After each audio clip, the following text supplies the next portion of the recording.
One thing I always advise people to try when they come to Ghana is to immerse themselves in the culture. By the culture, I'm talking about the food, I'm talking about the dance, I'm talking about the song. Try to experience Ghana as much as possible, because trust me, you paying all this amount for your flights and just coming here and just seeing it. You need to feel it. And one way to feel Ghana is by partaking in the local cooking lesson. Like just going to the market, buying your ingredients yourself, walking through the aisles in the market, coming back and being tutored by a local chef, like cooking the traditional Ghanaian way. Like it just makes it so beautiful.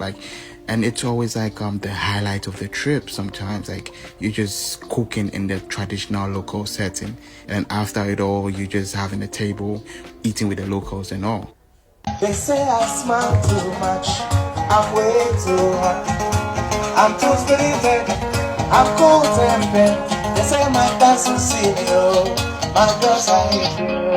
I love my soccer, all my things I do.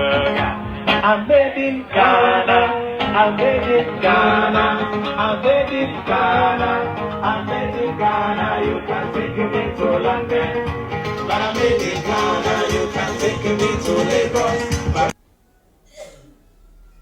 Everywhere. Where are you from? Senegal. What's the best thing about Senegal? The beach and the food. Who has the best jollof? It's Senegal. It's Ghana. No, it's Senegal. No. Senegal. Why do you think Senegal? Because it's the best one. Why do you think Ghana? Because Ghana's just better in every way. Hey, my name is Ross McKinnon. I'm from North Carolina. You are from North Carolina. Wow, we are welcome in Ghana. Thank you very much. So, when did you come to Ghana? A week and a half ago. A week and a half ago. Yeah.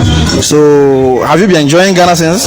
Yeah, it's been lovely. So, and I guess this is your first time of coming to Ghana. That's right. Wow, you are welcome. Thank you. What are you enjoying in Ghana? What type of food do you like in Ghana? I want you to tell me your experience since you came to Ghana. We've tried all sorts of food and drinks. My wife's family are from Ghana, so some of the foods that I've had back home in London, but some other newer things. Last night I had a yo-yo for the first time. That was nice. And asana, which was also nice, and palm wine yesterday. Wow, palm wine. Yeah, palm wine. You really enjoyed it? Yeah, it was good. That's great. So, have you eaten banku or fufu? Both. And gari photo. Is it cool? I had all three of them. Yeah, they're all very good. You are enjoying it? Yeah, I like them. Yeah. Wow, you are welcome to Africa. Yeah, thank you very much. You are welcome. Thank you. So, we are here for... just here looking around the market for things to take home as gifts. Wow, that's great. Yeah. So, Ghana is a beautiful country. Are you a Ghanaian? Yes, I'm a Ghanaian, but I'm married to a Dutchman. Yes, I'm a Dutchman, and I met my wife 15 years ago, and I took her from here to Holland. Holland? Yeah, Holland. The Netherlands. Wow, that's great. Yeah. So, have you been living in Holland, or you just came to Ghana? We came now to Ghana. I've been there 4 times before this, and we are living in Holland together with our son, and we have a son of 15 years about. Wow, that's great. What do I enjoy in Ghana? In Ghana, well, I enjoy the people very much because friendly people.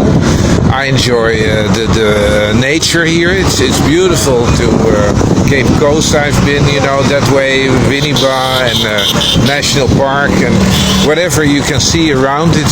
The sea is nice, I really enjoy the country. Oh, that's great. So, what are the beautiful places that you have visited in Ghana since you have the place? Yeah, what I told you a little bit, Cape Coast, and we've been to the Winneba, but I haven't traveled too much around, Okay. But my wife, we are winning the foreigner's heart through the stomach. For videos hold our going in a fe. She said, "Dear, is here a homeka." She said, "Dear, is here a nika." Our way are you home? And near mamma or Mujita soa, or the bow my gun. Nina Egina, ye deep pa, Osia, ye walk a woman on you. Nina Egina, your vibrant culture, I walk. ni nyina enso ejina ye nua ne papa ye wo eso oman Ghana etumpo oman Ghana ekọ n'animu a ayago biti baabi a ontem ase da ebisa na adwen be ne say so oman Ghana betumpo a they free good roads they free buildings ahodo a yesisi wo oman mu ebiti say high rise buildings and na sefo a oko Dubai and other developing countries here ewo hoi sa na bia obi bedwen enye sa na tie da ebusia na ye can high rise buildings any good roads so akanya brochi memu ne wo baby a wo efi ebe hono na sane ma papa wo yina ewo ne nso busia se ye can rich culture a country with a rich culture ye Ghana ana obenya no oman a asundwie ene enigye ene ahoto ewo mu yina ye oman Ghana mu na obenya no ewo mu se African countries a etwa ye ho ahia yina wo mo so wo vibrant culture almost all cultures ahodo bebre awo ye the practice wo mu krom na nso busua ayade ba ko na aka awofoi do many toye the ka wo mu akoma na mo sanso nya mu oni gie so mo peso mo po my Ghana mu na hwe omo ba ye no kro no mo se dey omo ntumi nkokwa e wo bra omo nye dey enso ye nuane se de si je no enhweye omo so omo ntumi da ewo se omo tumi ka wo ho bom na omo ko market ko to niam na ade ebe ye local food na ye bo ho deru ye ka ho asem no omo ba no mo so ba be ye bi no mo se de sitie omo tia se Ghana duane ye de omo ankasa nso ba ye no omo be tasty bi ehu se ede ana so omo de masese hwe omo ankasa aka wo ho abom eno omo nuane ahodo different types of food ana omo ye de eye wo ho no eye enigye nko a oma we your man bia so obemu a enigye ahoto asetena pa ebusia ebrusu bebre e wo man yi mu me se ade achi ade senyina awofo ya ye hu omo se omo bufa so e de ba oman Ghana mu no enye se bia ye hu ni pada o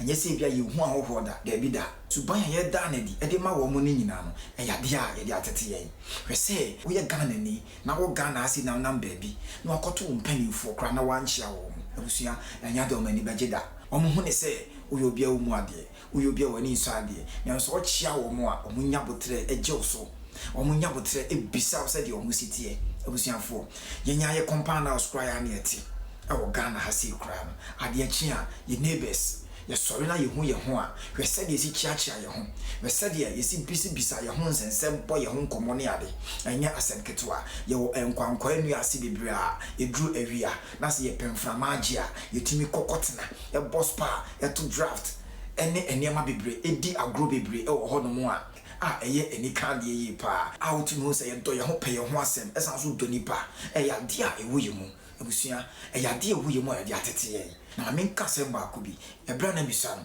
se through Christmas time a na busuafo omo tumi ye nuane ahodo bebre na omo ye nuane ni wi a omo be chicha mabro no so fo nyina mo bi anya bi adi na bro no so fo no se wo bi se woni bie e wo se wonso nya wo chefa na wonya bidie se ya boa ne bekum enam ne nyina ye be chicha mo bi anya bi awe na ya we enam edi ye bro nya nuane nyina wi no entale papa ne pabo papa ye mo amene ye papa no etoma ye no eno na ye ba be hye eno na ye ba be dware ahye etie ho asi abonten akokọ efiefie mu akochia ye kọ efiefie mu akochia na sanchia me friend dey efrishia po udu fie bie mu a sanchia wo ya na chia efrishia po no mo so agye osu ye fine awo kame achede ahodo a omo be sum ye go so no aya na eburo adwene nti ase so enti sensu ba we ni ntetie we nyina omo de atete yen eka ye ho ewo ye mu gya mu ana ye de anyini enti ba bia Ghana ni biara wo bia se Ghana ha se ya kwantuom ebusia se de sigigi ahoho so de ewo ye mu pa eka ye ho pa na me nkasa me nana waka baby may her soul rest in perfect peace ebusia me nana yi senke se ohwo eba efi na se odidi na se duane hye no mu kura na I just want to ask you, be ye, do an end, Yama, or for Neddy. I said, no crepa na make what I say, ain't a name be a brana mimisa. Yet at Timiama, a road where me more a coming home. And the dear Bennett say, Monsieur or Hoa, me nice sense to buy Neddy, and for Angel or one, Ebusia, and Yadia a kaya home, near William. Young fire into Africa here. Young Casan African countries, or may try one share. Bisa say, says Bangway, I done a D, or move you one, there be that. No may be also, and I'll be who sang my winning now. Nelso, I just said Ghana, and I'll be who sad you. Ghana for suban mu, Ghana for abrabɔ mu, Ghana for asetena mu ana be hu sɛ suban we. Ɛno ntina me dia me say, ɛyɛ me de sɛ me yɛ Ghana ni, ɛyɛ me de sɛ Ghana mogya ɛwɔ me nipadua mu.